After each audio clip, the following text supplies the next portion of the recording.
It's 2008, and on the eastern coast of the United States, something massive is about to happen that has the chance to send huge waves throughout the Middle East. Our story takes place in the state of Maryland, in the capital of Annapolis, where Secretary of State Condoleezza Rice has gathered with Israeli Prime Minister Ehud Olmert and Palestinian Authority President Mahmoud Abbas to discuss the fate of the Holy Land. They don't know it yet, but they are about to go further and closer than anyone in history to solving the conflict. This was by no means the first round of negotiations between Palestinian and Israeli diplomats. However, this round is different because Olmert decides to offer the Palestinians concessions, or at least concessions from an Israeli point of view. We'll get to it. Concessions that culminate in a map that Abbas has to draw from hand out of memory. See, all this actually takes place after the Annapolis Conference, back in Jerusalem, during follow-up negotiations. But before we talk about that, we need to talk about what Olmert tells Abbas before the negotiations begin, which is everything is on the table.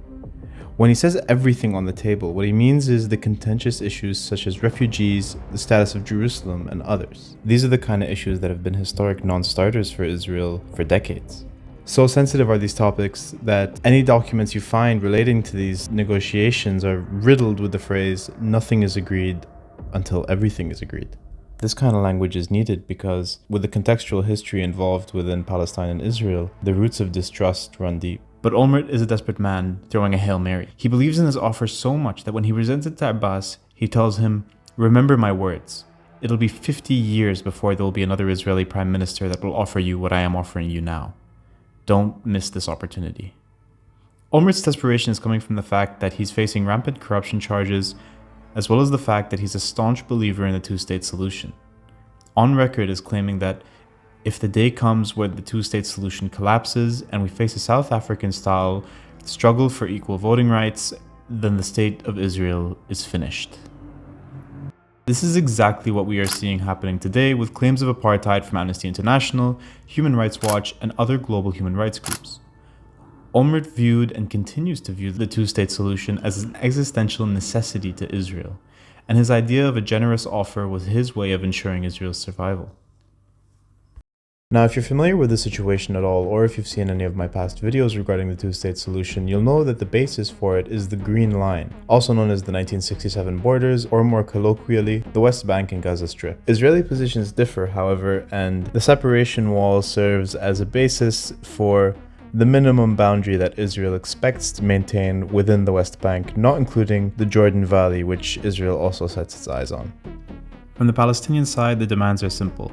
Even though these demands are relatively straightforward, they've proven to be contentious points in previous negotiations. However, this time, Olmert doesn't seem to mind. Remember, everything is on the table, and Olmert is a man running out of time. As the deadline for the end of the negotiations draws near, Olmert invites Abbas into a room.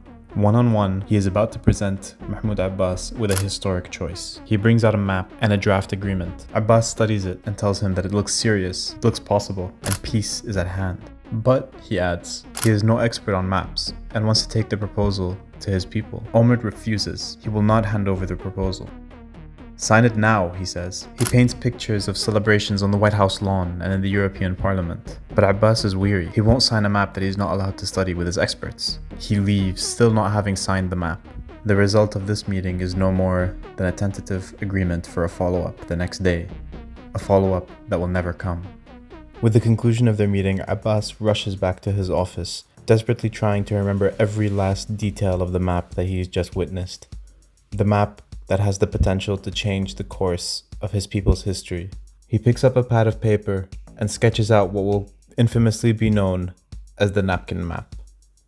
Yeah, no prize for the art, but the map itself has been pieced together time and time again by several news agencies, including Al Jazeera, and offers a near one-to-one swap of land between the West Bank, Gaza, and Israel. In terms of non-geographic offers, there's a safe passage route between the West Bank and the Gaza Strip, as well as conflicting reports on the number of refugees constituting a right of return, with the number ranging anywhere between 5,000 and 150,000.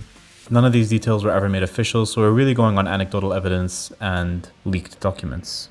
The Annapolis Conference would soon fizzle out, with a deadline for the end of negotiations passing, and Olmert being imprisoned, to be replaced as Prime Minister of Israel by Benjamin Netanyahu, a man famously and explicitly opposed to any Palestinian statehood. Which leaves us back in this limbo that we see today of the one-state apartheid reality within Israel and Palestine. I truly believe we're in a transition period where things will be quiet on a diplomatic front for several more years, while academic discourse slowly grows more and more critical of Israel. The next couple of decades will be really interesting, and I think something big will happen. It just needs the right amount of time to develop. Thank you so much for watching. I'm trying to hit my first 1,000 subscribers, so I would really appreciate it if you could help me out and click that subscribe button. It's completely free and just shows that you're supporting the channel. Have a great day.